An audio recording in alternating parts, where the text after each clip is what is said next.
Scary Night Radio, selamat malam Sobat Horor. Bareng lagi sama gue Laras di Malam Mencekam di segmen Chemistry, cerita horor dan misteri. So ikutin terus Chemistry di Scary Night Radio.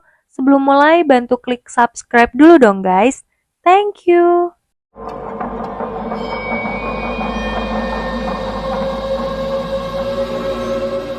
Oke Sobat Horor, kali ini gue akan menceritakan cerita horor dari tweet Twitternya @horornyata yang berjudul Warung Gaib. Ceritanya tentang sekeluarga yang tinggal di Secang, Magelang. Hari itu mereka akan pergi ke Jakarta menggunakan kendaraan pribadi. Sejak pagi, kita beri nama saja Romi dan keluarganya sudah sibuk packing.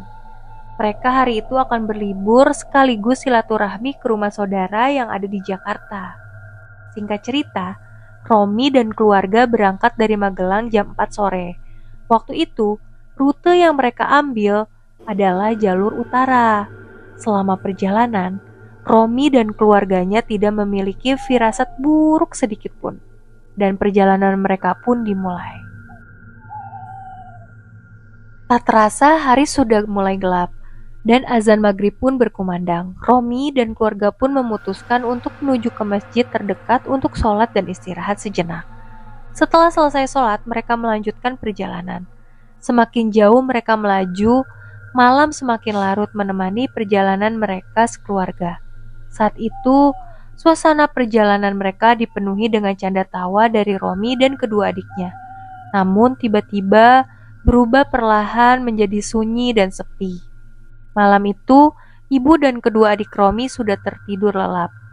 Dan saat itu, Romi masih terjaga bersama bapak. Jam menunjukkan pukul 10.30 malam.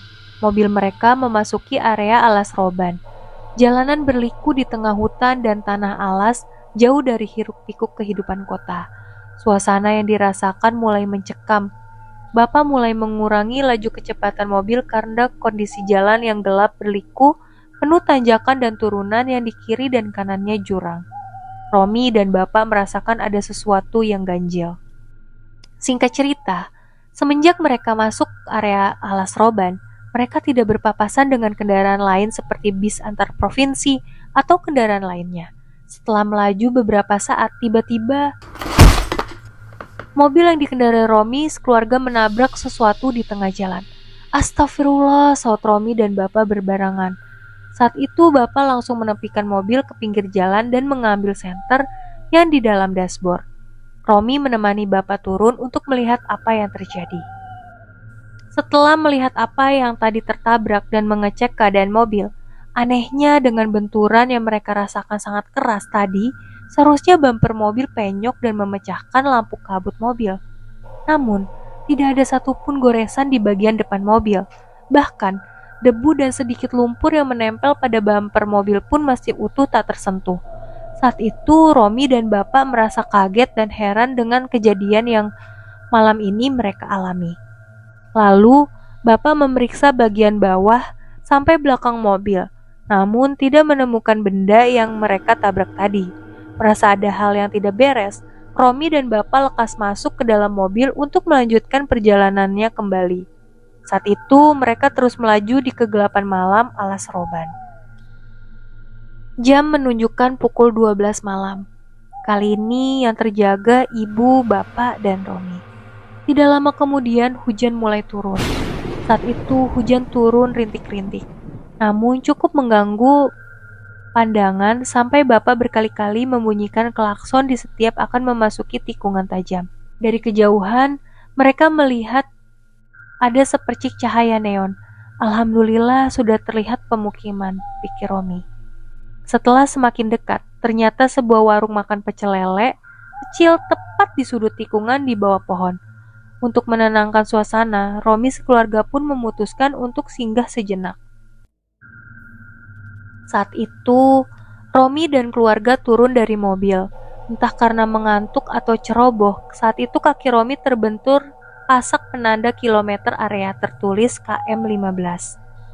Saat itu mereka masuk ke dalam warung tersebut. Penjualnya menyambut mereka ramah dengan logat khas Pekalongan. Mereka memesan makanan dan minuman panas. Kok jam segini masih buka, Pak?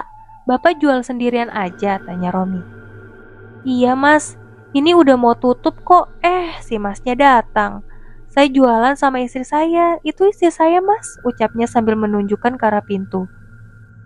Saat itu Romi dan Bapak kaget. Sejak kapan ada orang yang berdiri di samping pintu masuk warung?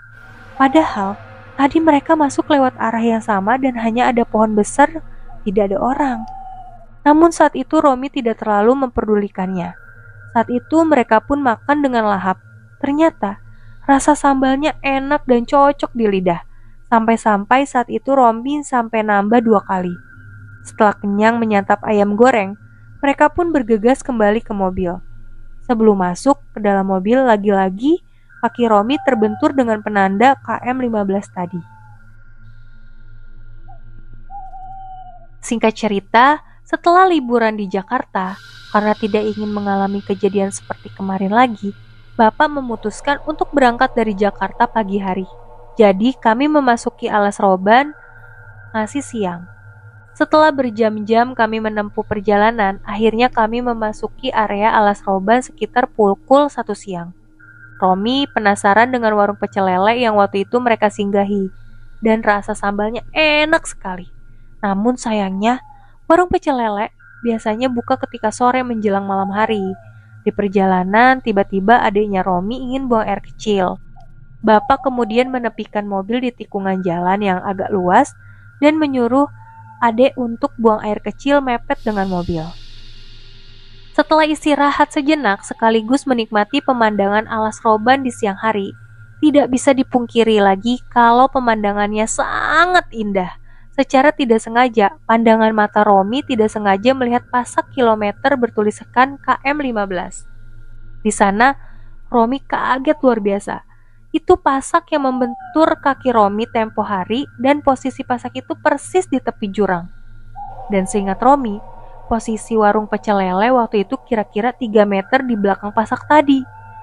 Saat itu Romi langsung memanggil bapak dan ibunya untuk menunjukkan pasak tadi dan lokasi warung. Setelah diamati, tikungannya persis seperti waktu itu. Ada pohon besar di tepi jalan dan pasak bertuliskan KM15. Namun, di sana 1 meter di belakang pasak itu sudah jurang yang sangat dalam. Jadi guys, kesimpulannya, waktu itu mereka sedang makan di pinggir jalan tepat mereka melayang di atas jurang guys. Hanya satu hal yang menjelaskan kejadian tersebut. Romi dan keluarganya singgah makan di warung gaib. Oke guys, sekian cerita horor dan misteri kali ini. Semoga bisa menemani kalian di malam mencekam kali ini. Terima kasih sobat horor yang sudah mendengarkan Scary Net Radio. Kalau kalian suka dengan cerita horor kami, silakan klik like dan jangan lupa komen cerita apa yang bisa aku ceritain untuk menemani malam Jumat kalian. Jangan lupa juga nyalain notifikasi biar kalian tahu kalau aku upload cerita terbaru.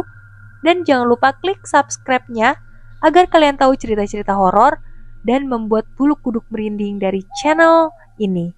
See you next story guys. Thank you. Bye.